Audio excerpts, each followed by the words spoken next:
Hallo und herzlich willkommen zur heutigen Folge im Raus aus deinem Kopf Podcast. Und ich habe hier heute einen ganz besonderen Interviewgast neben mir sitzen.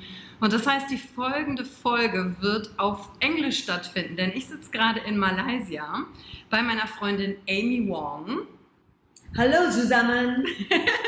Und das ist so ungefähr das einzige Deutsche, was sie sagen kann, außer Mann, Mann, Mann, Mann, Mann. Mann, Mann, Mann, Mann, Mann. And the other word was? The duck? Quietscheente. Quietscheente. Und was heute in diesem Podcast passieren wird, ist, das ist der Beginn einer neuen Serie über Emotionen in anderen Kulturen. Und Aemy ist natürlich aufgewachsen in Malaysia, Hauptstadt Kuala Lumpur. Und es gehört natürlich zum asiatischen Raum.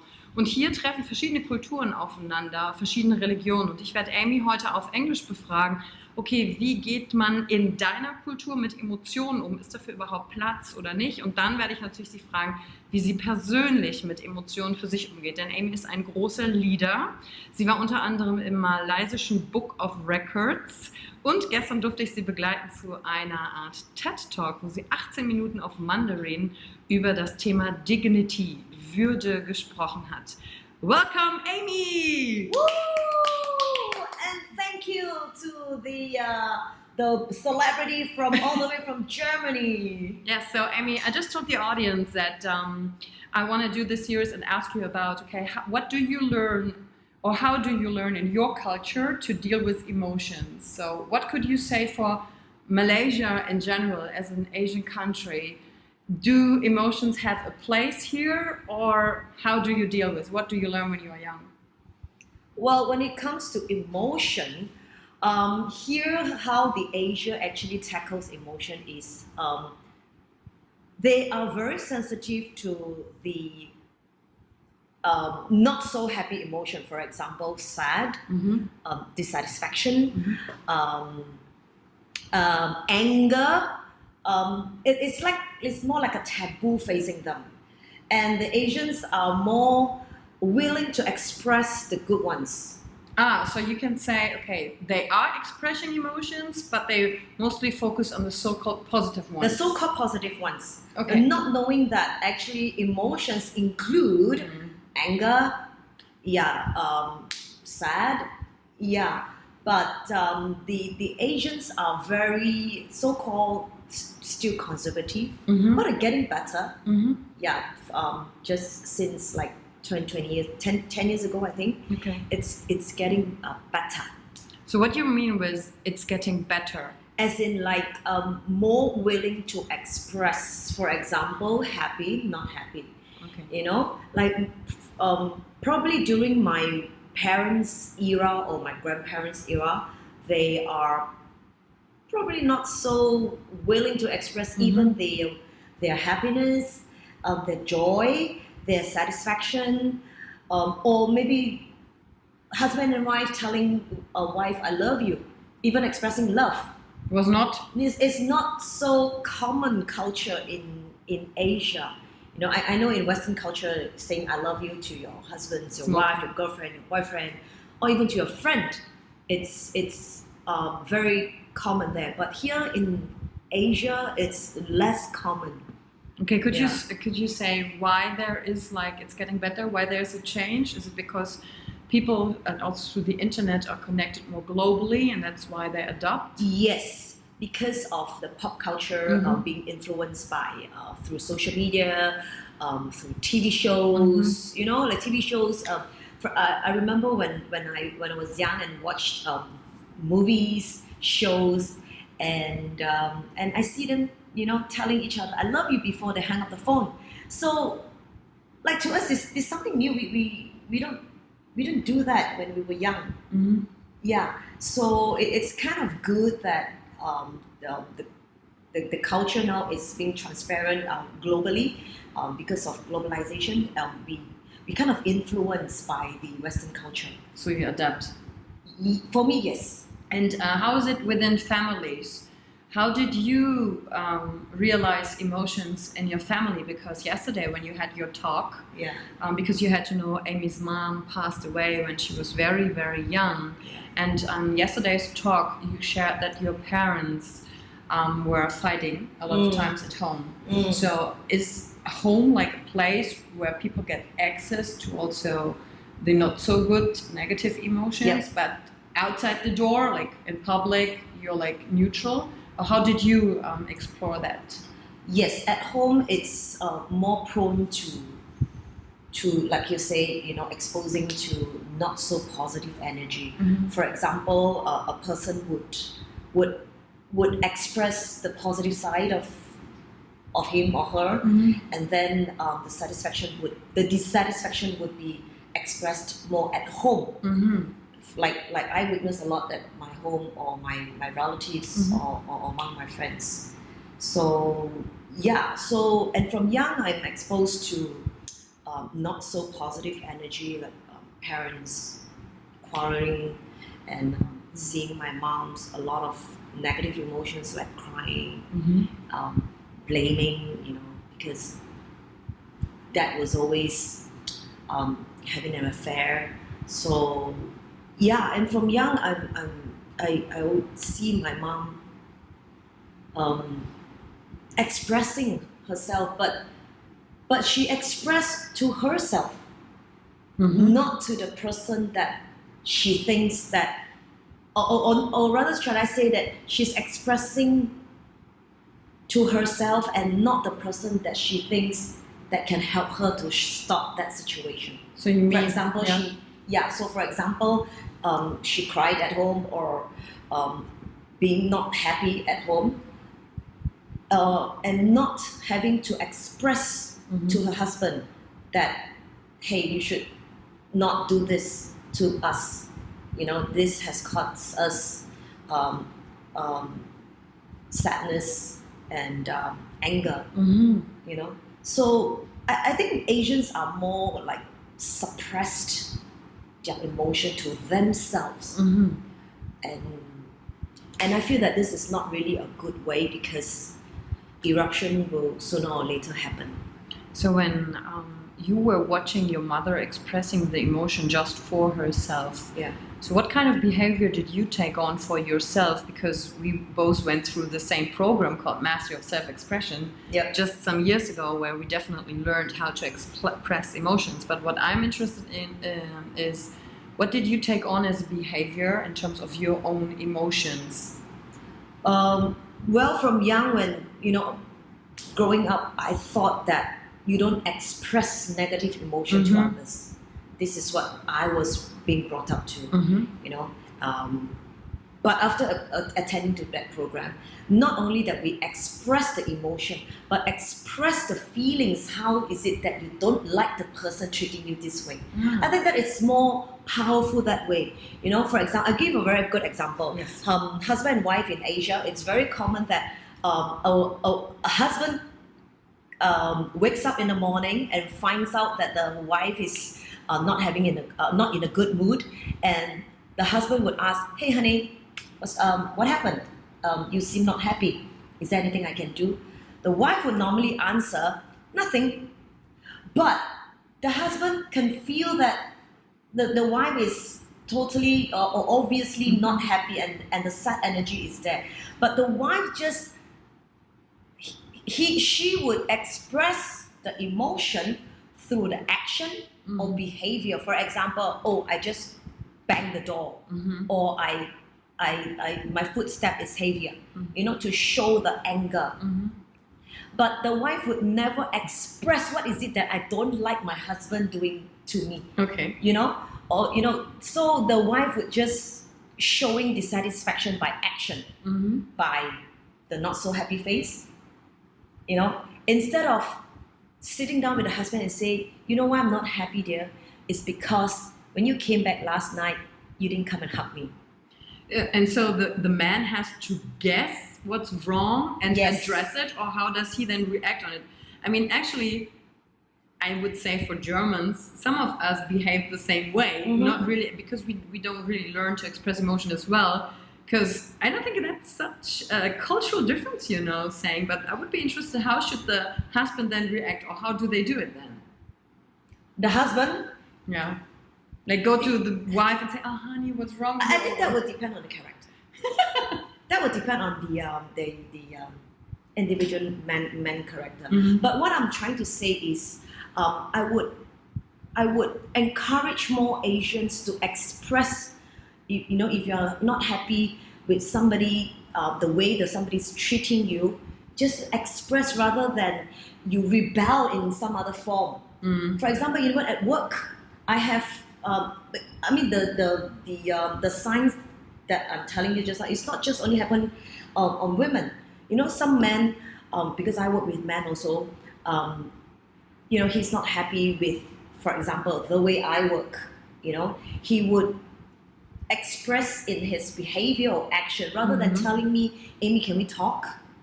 Mm-hmm. Yeah, can we talk? I think the way that you just did, I don't think it's really right, and it hurts my feeling. I think that's the thing that Asians should practice more and express to the person. Hey, I really not happy by the way you talked to me just now. And you think that's possible? Because as far as Germans, we also have like this cliche of Asians don't talk about emotions because it's about losing face. Yes. Because when you say something dissatisfies you, it's like two persons losing face. You, because you have like lost your mind, and the other person who did wrong, and you don't want to make the other person offend wrong. the other person. Yes, offend the other person. So Yeah. you're trying to move around, but you think it The first point that you said is Yeah. totally right. Yeah. Maybe Asians, they because of that losing face thing, telling people that I'm sad or I'm not happy with the way you treat me. It's like showing the vulnerable side of you, which maybe Asians are not so used to that. is it considered weakness here? Some beliefs would, I think some would believe that this is like vulnerability is weakness. Yeah. And the second part And of making the other one wrong. Yes, and because I can't speak to all the Asians, but for me personally, I was being brought up that we do not offend the other person, or if you are not happy, probably it's just your personal side, a point of view. And we do not tell people that, hey, you're not doing the right thing, and I'm not happy with that. So this is not really a culture for us. Yeah, and I realized that those Asians would willing to do that. They are the ones that more exposed to Western culture. Okay. Yeah. And that's because you attended the seminar, and you're also a great leader, and you have to work with different people, different age, men and women. They are all in your team. You said you have about 200 people in your team. Could you tell what changed for you when you were, because your upbringing was don't show it to others, and then you discovered yourself, you went on this personal development journey, and now you're expressing. Could you describe what you do and what has changed also in terms of being a leader for you, and maybe also for a woman? Yeah, it changed my perspective. For example, now I'm more open to expressing to the person, if I'm not happy with him or with her behavior or what he or she does. I'm not saying that you are wrong, but I'm just trying to express how I feel. You may be doing the right thing, but this is just how I feel. I'm not trying to ask you to change, but I just want to express and telling you this is how I feel. Yes, I think by doing that, the person, I think it's more powerful than telling the person you're wrong. Yeah, just tell the person how I feel, and the other party would feel the power, and the effect would actually make the person to reflect. Yeah, and when a person telling me, same thing, if the person tells me what I did that made him or her uncomfortable, rather than telling me I'm wrong, actually it makes me reflect. Yes, and after attending the program that we attended together, the Mastery of Self-Expression, it taught me to be more open, and don't just stand by my own point of view. So and now I think you went to the program, you learned about the stuff of emotion, and then you came back to your team and you changed your behavior. How did they react to the new Aemy, like the Aemy talking about how she feels about stuff? Did they realize change? They realize that I'm more open, I'm more transparent, open, honest, and direct communication, and that's one of our code of honors. So you put the code of honor before or up front, or after you attend the seminar? After. Yes. There isn't any bad or good or bad communication, as long as we are open and honest. I think this is very rare. It's rare and it's very hard to do it. It's very hard sometimes to tell the truth. The truth is always the hardest. The truth is always the most painful. But I rather to bring it out, get out of our chest, than to keep it in and cultivate it as and it then it becomes a toxic. So you're teaching the people in your team also yes. That's the way, because what you're teaching in your team is then against their cultural upbringing, or just let's say it's offering them a different point of view besides a cultural upbringing, how to deal with emotions, right? Yes. And they accept it, or they like it, or do they struggle, or they depend? feel fascinated, I would say. Yeah. Because I'm doing it and kind of influencing them. Yes. For example, I always tell my team, if you feel that you're uncomfortable with me, or is there anything that I do that makes you uncomfortable, you can tell me. It's a two-way traffic. So I have to walk the talk. I have to do what I tell them to, and that's the power that the power of influence. So, but on one hand, I know what you're talking about. You're offering them, it's a two-way side. But is there like a little voice in their head that says, oh, of course, Aemy has told me I can share my feelings, but is it really true? This little can I really do it? Voice. Yes, can I really do it? Or does it have consequences if I now go to Aemy because she's the leader, and then I tell her, well, I feel bad about stuff here and that. So do they hold back, or do you sense that? I can feel that, sometimes they hold back. Yeah. So there are times that, I try to dig more. I will try to dig, keep digging deeper. For example, a person may come to me and telling me the beginning of the whole issue, and I feel that there could be more. I try to dig, and at the same time, I have to show support and be neutral and show support. I always remind them that it's better that you pour everything out now than keeping them as a toxin.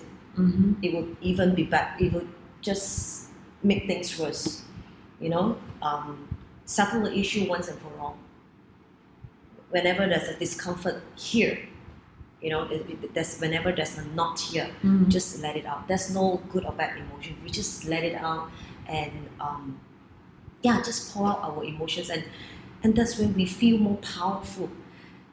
At times I dig more, and yes, sometimes they show the vulnerability and tear. And after that, I would have feedback saying that they feel more powerful. They feel lighter, they feel more powerful. Clear, and they have breakthrough showing the deeper side of them, which they never tried. Never in their life have ever tried to get so close in touch with their emotion.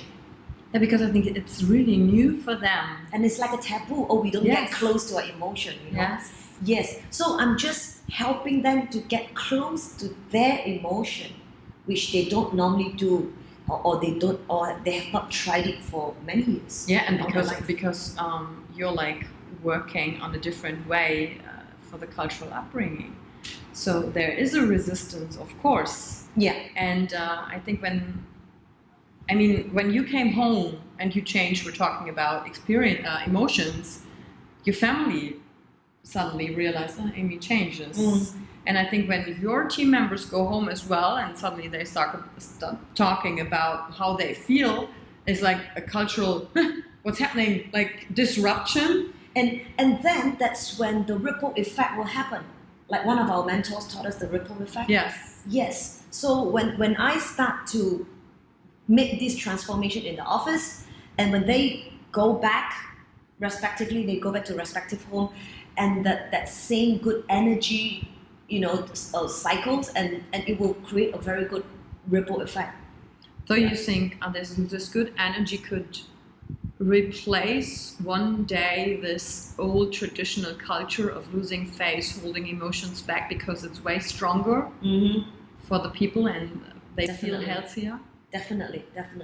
So I must say that I work with a lot of Asians, and even then I feel different Asians, different families have different culture. Not only about Asian and Western culture. Yeah, within the Asians. Yes. Within the Asians, because of different upbringing, different family culture, they behave differently. Some are really, really, really closed up. So we've got to work harder to get the shell. To break the shell. Yes. It's funny when you say this, because actually I think I can have this conversation with another German and they would say maybe exactly the same. Just not there is this cultural difference of losing face. We don't have it so much, but in terms of some families deal better with emotions, others don't. So actually we could have the same conversation in German, I would say. Exactly, because not only about the Western or the Asian culture. It's more of family upbringing. Yes, a person who is too afraid to connect with their emotions or expressing their emotions is also because of their upbringing, their past experience. Maybe this person has tried to express something when they are young and they got punished very badly. So this has become a scar in them. And whenever they would feel like expressing, that shadow comes back. So that's why it keeps the person suppressed, low and suppressed and belittled. Yes, and I feel that this is a common issue that's facing in the society. Can you tell what your biggest obstacle is in terms of doing, because it's also a way of leadership you're using with this emotion? Can you tell what your biggest obstacle is in this, or your biggest resistance within people? I think my biggest obstacles is myself. Yourself? It's about myself first. I always believe that if I cannot manage myself, how can I manage others? Yeah, and it's hard for me to express too, as much as hard for others to express themselves. So it's actually very hard sometimes, for me to express to others, telling others how I feel. It takes a lot of bravery. Yes, it does. It takes a lot of bravery. So I think the hardest obstacles or the hardest breakthrough that I have to face is about myself first. The more I do it, the more I practice it, I think it would be easier for me to help others or to facilitate others to open up and get in touch with their emotion. You have to remind yourself every day. I keep reminding myself. Yeah, and for me, and after years of practicing, I feel that I'm more powerful, I'm more present, and I'm more authentic. Yes, and people who are afraid to get in touch with their emotion, they don't feel real. Just like the previous me. You didn't feel real? I didn't feel real. I didn't feel it's not me. Because I didn't dare to get in touch with my emotion. For example, if I'm not happy with the way you talked to me yesterday, for example, and now that I'm talking to you, and on one hand I wanting to express to you, but on the other I was afraid to offend you. The way I behave would not be authentic. Because it would be like something between us. Yes, it's something between us. And it's something between myself, because I'm contradicting. Yes, it's not just only here, but here. Yes, so it will like stop me from being authentic. Yeah. So now I'm really glad. I'm very happy that I can really feel what authenticity is all about. So you feel it when you are the real Aemy? Yes. How you feel the difference? Be brave to get in touch with our emotions. Is it something in your body that you feel? Because this is a main question from the audience also. I mostly ask the person, who are you when you don't have your status, your money? So who do you answer yourself the question, who am I? And then there is like, okay, how do I know what is the real me? So how you know, how it is for you when you feel the difference? I feel so real. And yeah, I will feel real. I mean, the moment I express something, even the hardest thing to express, after that, I feel good about myself. Mm-hmm. I feel free. I feel light. Is it you feel alive? Alive and light and free. Free is the word. I mean, have you ever felt that there are times that you want to express something and then not having the courage, and you just feel something here. You feel that heaviness here.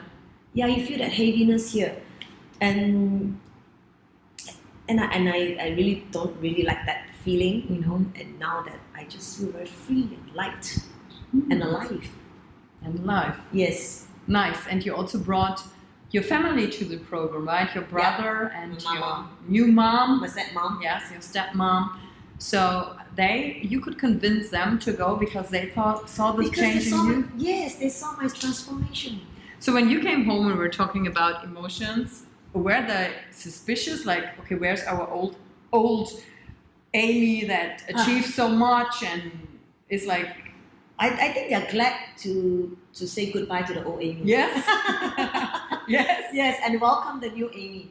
Yeah, that's why I didn't actually have to try hard to convince them to the program. It was all the result that they saw in me that actually get them convinced. Okay. Yeah. Nice. Yeah. And how did the relation? Yeah, and one thing I just want to tell you about my mom. Yeah.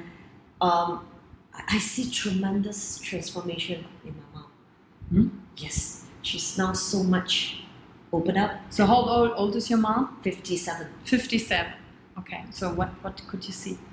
I see the bigger her, because previously she's more of the little kitten, you know, a very traditional conservative woman.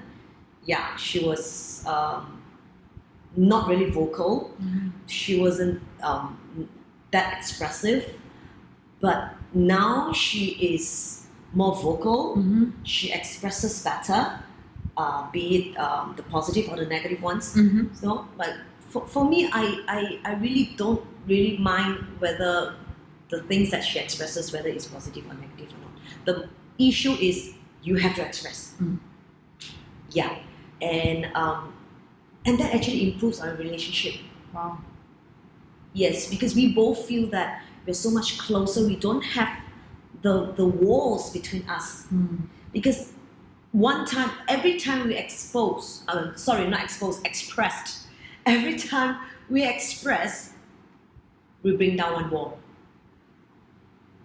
And we don't know how many walls we have, right? We don't know how many walls we have between one relationship.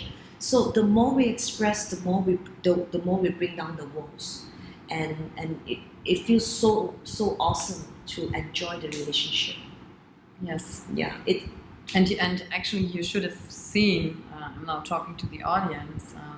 Yesterday on Amy's talk, like everybody was cheering up for her bravery. They all look up to you, actually, and like because you managed another obstacle yesterday, talking in Mandarin Chinese, which is not your mother tongue, and so of course there was this part in you like. I want to do it perfect, so I don't choose Mandarin. Yes. But you didn't do it. You reached another milestone. You showed yourself being vulnerable. Yes. And actually it was perfect. But it's also in your head, though. But in that way, you are always become a role model for your team. They adore you. A lot of people say they want to be like you. Of course, you don't like it because they should be the best version of themselves. But actually, they can look up to someone like you, how you deal with it, and then find their own way of doing it. Yes. The biggest message that I want to send out, especially from yesterday when you say that I face my fear, I face my dragon, is to face the fear that we always have. Fear is always there, just to face it and get close to them. And now next time somebody will ask you to have a speech in Mandarin, you will say, okay. Maybe are you really looking forward to it, or you say, okay, I did it once, I can do it twice. It's not the thing I like the most, but I can do it. You're right. It's not the thing that I like the most. I can do it once. I can do better the second time. Yes, true. Yeah. So for this end of this podcast series, is there any advice you want to give, or a message you have, or advice you wished you have heard earlier, in an earlier age? I remember this sentence which shared by our mentor. It says vulnerability is the power, the new power. Vulnerability is powerful. When I first heard this statement, a lot of question marks in my head. How can vulnerability be powerful? Yeah. Now I understand. So I would encourage more people who are listening now. Being vulnerable, it's really, really powerful. For example, I was really afraid to let others see my vulnerable side. Yeah, because I feel that when I feel my vulnerability, I project to be weak, and I would be unable to protect myself. Yes. So I'll give an example. If you watch two speakers, one speaker is always very strong, very powerful on stage. Gives you the 100% power, and then the other one that say the same content, and he or she shows real emotion and even tear on stage. Which one would give us the most impression? Which one would give us the strongest impression? I think for me, the second one. Yes, because less distance. Yeah. Less distance. Show the real side of us. Yeah, and I realized a lot. I'm not sure about your part of the world, but here, when somebody sees a person crying, the rest will get panicked. Because I don't know why. When somebody is talking on stage, and he or she tears, everybody will get so panicked and looking for where's tissue paper. I can tell the same for us. It's like people think you're damaged because you cry. Yeah. And I mean, this is what we learned also from our mentor. It's just tears. The person is not broken. You don't have to fix them. Just let them cry. And what we do is we come to the person and say, oh, it's going to be good. It's going to be good. Yeah. Stop crying. And I was thinking, no, please let them cry. It was hard work to make them cry. Yes, it's hard work for the person to cry. Yes, don't stop it. It's been suppressing here for a long time. Yes.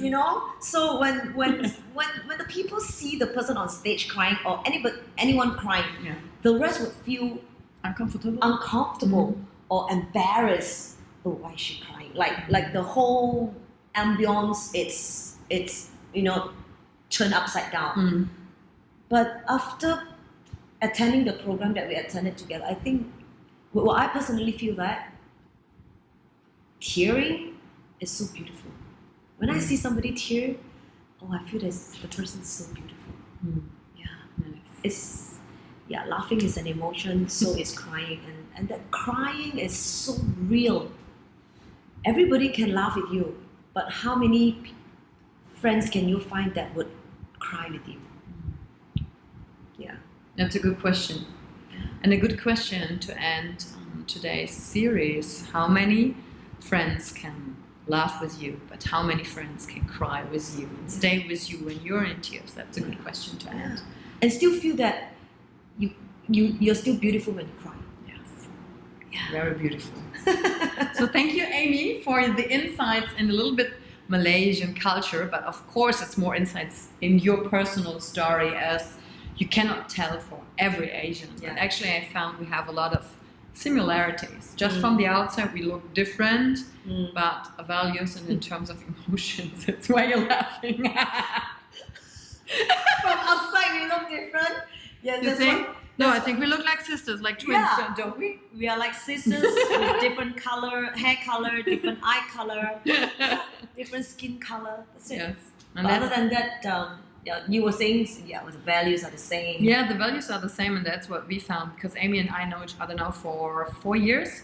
We met in August 2015 on a seminar, and so that's what we always wonder about. It's like, okay, how could this happen? That cultural upbringing is so different. Also, there's a little bit of a age difference between us, and how could it be that we get along so well? So well, yeah. And this is the third time we're already meeting this year, so how could it be? And I think we found it's the values and the way how we see world as human being, not as, okay, dark color, blonde hair, or bigger eyes, round eyes, like not so round eyes. So that's more important. Yeah, and you living in Germany and I living in Malaysia, and we meet each other more often than a friend living close by or living in the same country. Yes. So so this is what a friend of the same value is so important. Yes. Yeah. So surround yourself with the right friends, and if you want to get in touch with Aemy, I will put down her contact dates.